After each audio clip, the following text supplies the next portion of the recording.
I will not yield. I want to remind the public that Donald Trump and House Republicans also have their own ideas for the border. So let's review the majority's border ideas that they've actually presented. Here they are. Donald Trump actually has said that he wants to build alligator moats along the border. That's one of his incredible ideas. Another idea that Donald Trump has promoted is he actually wants to electrify the border fence and maybe even put some spikes on the border. That's another Donald Trump and MAGA majority border idea. Another idea, which I'm not sure how well it would go, is he wants to actually bomb northern Mexico with missiles. That's another Trump idea. And finally, I think one of the ones that I think is the most grotesque is suggestions that instead we should maybe just shoot migrants in the legs as they cross the border. So once again, the Donald Trump and MAGA plan is alligator moats, bombing northern Mexico, shooting migrants in the legs, and electrifying the fence and putting spikes on them. That is the Donald Trump border plan. Oh no, it sounds pretty darn good to me. You know, alligators. Hey, wouldn't mind it. If Trump needs some help, I ain't never wrestled no alligator, but I did used to watch the Crocodile Hunter do it. Shout out to Steve Irwin. I still got all smoke for all the stingrays out there. It's personal. If y'all know, you know. Anyway, electrifying the fence sounds like a darn good idea. The alligator sounds like a darn good idea. Putting some spikes on top of the fence sounds like a darn good idea. As a matter of fact, I also think that we should have every border patrol officer should have a canine with them. What if people run? Dog's gonna catch them. I'm just saying. Hey. Sounds like some pretty darn good ideas to me. And if you want to talk about firing rounds at people, I believe it's Poland. Correct me if I'm wrong about this, but I believe Poland, that is exactly how they protect their borders. Like their border patrol agents fire live rounds at anybody trying to come into their country illegally. I believe it's Poland. Correct me if I'm wrong in the comment section. So, a lot of that stuff sounds like a good idea, but we got to talk about Tom Homan, because Trump just appointed him as the border czar. And boy, let me tell y'all something. This brother right here, he does not play. He is not here for the games. He's not here for the shenanigans. He's here to do business, to get stuff done. And let me tell you something. Come day one, oh, it's on and popping, baby. Because this brother, I'm telling you, I'm gonna play some clips for you, but he does not come to play. Okay, I got several clips that I want to show you guys of Tom Homan, so you can understand who this gentleman is. Here's the first clip when he was on 60 Minutes. Check it out. We have seen one estimate that says it would cost $88 billion to deport 1 million people a year. I don't know if that's accurate or not. Is that what American taxpayers should expect? What price do you put on national security? Is that worth it? Is there a way to carry out mass deportation without separating families? Of course there is. Families can be deported together. You see what I'm saying? You see what I'm saying? Like, I see myself in Tom Homan. Like that's something that I would say. Is there a way that, we can, deport families without separating them? Yeah. We deport them all together. I'm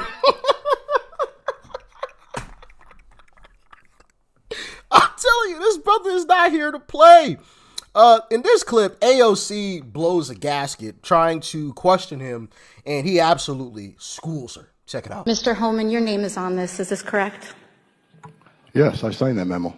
So you are the author of the family separation policy? I am not the author of this memo. You're not the author, but you signed the memo? Yes, a zero tolerance memo.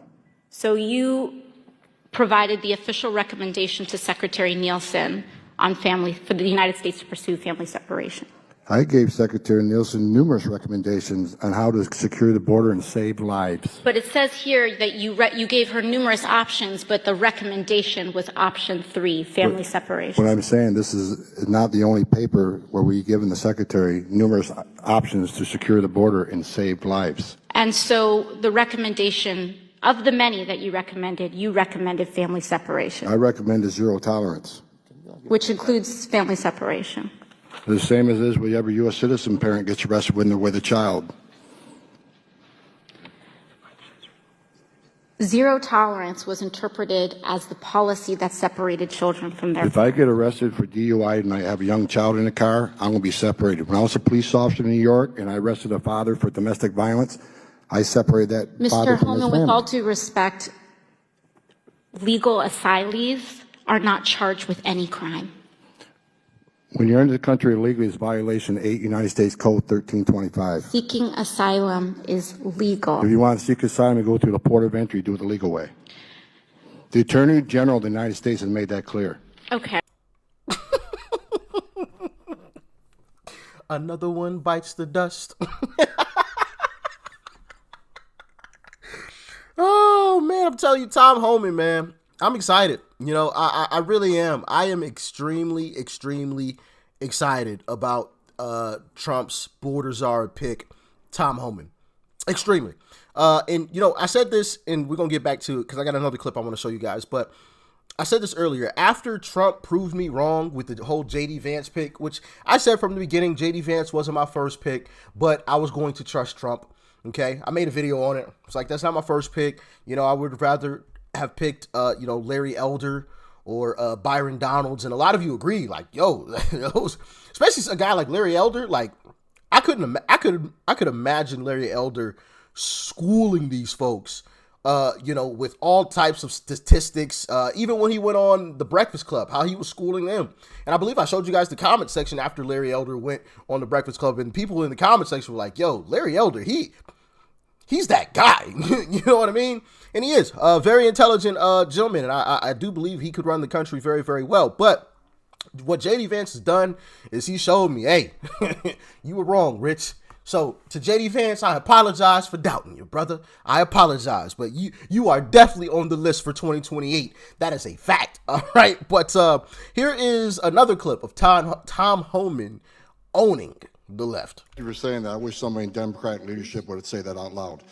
Look, you want to know why there's 50,000 people in detention? You want to know why we have 1 million illegal entries in the United States? You want to know why we have these issues? Because you have failed to secure the border. You have failed to work with this president to close the 3 loopholes we've asked for 2 years to close. So if you want to know why this issue exists, you need to look in the mirror. You have failed American people for not securing the border and closing loopholes. Mr. Homan, Look, please respect the chair and the authority of the chair. The time of the gentleman has expired. I've asked you politely to let me go beyond my time, and you let other people go beyond their time, but not to Tom Homan. He don't get me go beyond his time. Mr. Homan, we have approved an agreement between the Republicans and the Democrats with the ranking member. We increased the time of one member of Congress who was interrupted by a protest. That is done with the approval of the ranking member. Please respect the chair's authority.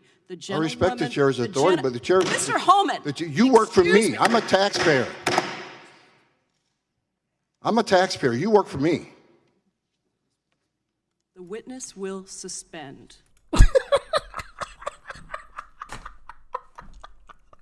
See how mad she got? Mr. Homan! As her eyes are like almost bulging out of her head because she's so angry. You work for me, which is facts. Hey, you work for me. Okay. Now, of course, you know, left-wing media, they're in an absolute panic. Check out what Joe Scarborough and Micah, it's Micah, right? Micah Brzezinski, had to say about the Tom Homan pick. President-elect Trump announced Tom Homan, the former acting director of Immigration and Customs Enforcement, who backed his zero tolerance policy, will be his administration's border czar. In a post on Truth Social, Trump wrote that Homan's areas of control will include the southern and northern borders, all maritime and aviation security. Trump added border czar Homan will be in charge of the deportation of illegal immigrants. Homan touts hardline immigration views and previously vowed to run the biggest deportation force this country has ever seen. So Zanny, obviously, the biggest deportation effort this country has ever seen. I love it, and I can't wait to see it, baby. I can't wait to see it. If they need my services, I'm available. Oh, man, I'm loving this. And, you know, it's funny how the left tries to make us feel bad about it. And it's like, bro, that's one of the reasons why you guys lost so badly. Most of America doesn't want open borders. Most of America wants all of these illegals out of here. And they want America to pay attention to Americans and our needs. That's one of the reasons why the left lost. But they're trying to make it sound and seem as if we're bad people for doing it. And it's like, okay, keep it up. Keep it up. You know, as Scott Jennings said, they just don't understand it. And that's a good sign for 2028. Oh, man. Wow. They also were talking about how they predicted there was going to be mass riots because of the deportation, which, hey, go ahead and riot. You'll be arrested. You will be arrested. That whole burning down cities thing, Trump ain't playing that this go round. Trump ain't playing it. You will be arrested immediately. Now, if you want to protest, sure, protest. Everybody has the right to protest. I don't disagree with that. Well, I disagree with the reason why they're protesting, but I agree with the fact that they have the ability to protest. I would disagree if, you know, the Trump administration tried to stop them. Like, I would say something about it. As long as they're just peacefully protesting, yeah, leave them alone. Let them protest. If you want to be there, if you want to be out there for months on end, go ahead and protest. But the moment you start rioting, the moment you start destroying property, oh yeah, bring in the military. Arrest them all. Arrest every last one of them. Throw them in jail for 3 years like you did the J6ers. Yep. Lengthy sentences. And whoever organized it, oh yeah, give them a mean sentence. Mean sentence. The same way you did the J6ers. Okay? But just peacefully protesting, go ahead. I agree with that. You know, I don't agree with the reason, but I agree with people being able to protest. Also want to play this clip when he went on Fox and, you know, talked to the crew. President-elect Trump's new cabinet is starting to take shape because overnight, while you were sleeping, he tapped Tom Homan to be his border czar. Trump saying, quote, there is nobody better at policing and controlling our borders. Likewise, Tom Homan will be in charge of all deportation of illegal aliens back to their country of origin. He worked with the president to come up with this job description, so let's hear from him. In his first interview after the major announcement, incoming border czar Tom Homan. Tom, congratulations to you. It's bad for us. We lose you as a contributor. What went into the decision and the position? Well, look, I've been on this network 4 years complaining about what this administration did to this border. I've been yelling and screaming about it, telling them what they need to do to fix it. So when the president asked me, would you come back and fix it? Of course I have to. I'd be a hypocrite if I didn't. So, look, I'm honored the president asked me to come back and help solve this national security crisis. So I'm looking forward to it. And look, I love Fox. I love the family there. But I think that the calling is clear. I got to go back and help because every morning I get up, every morning I'm pissed off about what this administration did to the most secure border in my lifetime. So I'm going to go back and do what I can to fix it. So, Tom, let's talk about the job, because you're not an amateur. You've been doing this for years. You're a beat cop. Also, you worked the border before, went over to ICE. You've done it all. What does the process look like? Because I think some people get the impression that you're shooting from your hip, but you know what you're doing here, right? I know exactly what I'm doing. And look, this is the second time I came out of retirement for this president, and because it matters. And look, I was a Border Patrol agent. I wore that uniform, and I'm proud that I wore that uniform. So, and I was an ICE agent. I was the first ICE director actually came up through the ranks. So the 20,000 men and women that worked for me, I didn't ask them to do anything. I didn't do myself. I was one of them. So look, I know the border, and I know there's a lot of great patriots. Look, I shut my phone off Friday night. because I couldn't handle the phone calls, the texts, and emails from thousands of ICE agents and Border Patrol agents excited about the rumor I'm coming back. But more importantly, that thousands of retired agents, retired Border Patrol agents, retired military that want to come in and volunteer to help this president secure the border and do the deportation operation. So I've been off the grid for 3 days just because I couldn't handle all the phone calls, and plus all the death threats rolling in. My family's not at home right now because that's starting. But that's something we're going to deal with. They're not going to bully me away. They're not going to shut me up. They're not going to make me go away. This is the biggest national security vulnerability this nation has seen since 9/11. We have to fix it. And it's one of the reasons Kamala Harris lost and Donald Trump won.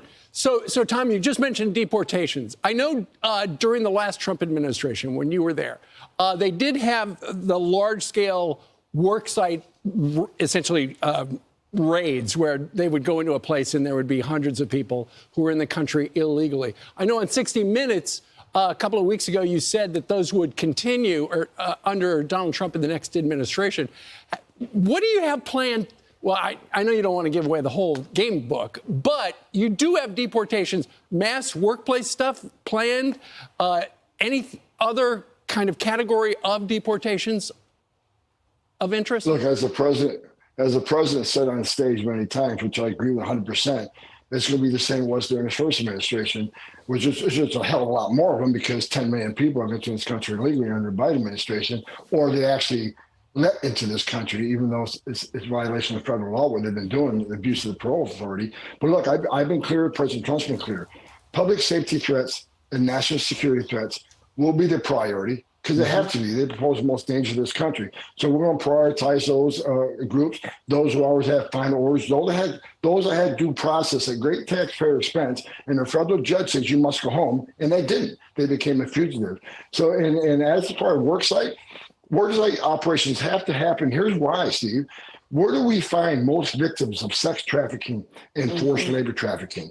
At work sites. And the Biden administration shut down work sites. On one point, they say we care about sex trafficking and human trafficking. Then they shut down work site enforcement, which is one of the main areas we find the victims of this. I want to add one more thing, another priority.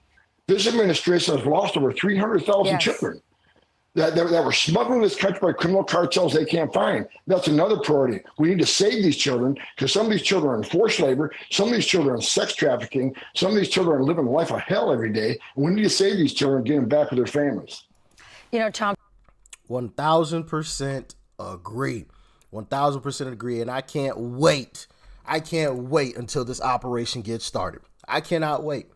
And I'm sure Trump will also be passing legislation that makes it more difficult for immigrants because, of course, he can't deport every single illegal immigrant in this country. It's just not possible. Not in 4 years, at least. So I think it was J.D. Vance, I believe, that perfectly illustrated this. And he said, we're going to deport who we can. And then for the rest, we're just going to make it impossible for them to stay here. It's that simple. They'll deport themselves after that because if you can't work, if you're not getting any government subsidies, if you're not getting any government handouts anymore, like the Mayor Eric Adams, which is one of the things that I posted a video about that the other day where, just everything is just falling into place. And Trump's not even the president yet. Everything's falling into place, including Mayor Eric Adams of New York City announced that, no more government handouts to the illegals. You guys are on your own. As a matter of fact, we're going to close down a couple of these shelters as well. So you're really on your own. Once you start doing that all over the country, they'll deport themselves. They will just willingly leave. So you won't have to deport everybody, but we do need to 1,000% deport these criminals that are here. I mean, technically all of them are criminals because they came here illegally, but I mean the illegals that committed crimes in this country, even more crimes in this country. They most definitely have to be deported. Doesn't matter how much it costs. Could be $1 trillion. Doesn't matter. They're getting out of here because that's one of the narratives that mainstream media has been going with now is how much it's going to cost. Well, how much is it costing keeping them here? I mean, literally, you just had the mayor of Chicago increase taxes on the citizens of Chicago to pay for what they gave to the illegals, to cover the cost of the illegals. Why should the American citizen have to pay for illegals to live? Not happening. So even if it's $1 trillion, don't care. Deport every single last one of them. Every single one of them. Okay? Somehow or some way. If they deport themselves, get them on a plane and send them on packing. Even Trump was like, when we're deporting these people, if their countries don't want to take them, I'm telling them they're going to take them anyway. Like, he was like, you're going to take them or you're going to take them. Like, there's no other option. Telling me no is not an option. Okay? So, yeah. The Don is back, and I'm loving it. And he appointed Tom Homan border czar, and it's going to be phenomenal. Peace and love, y'all. I'm out.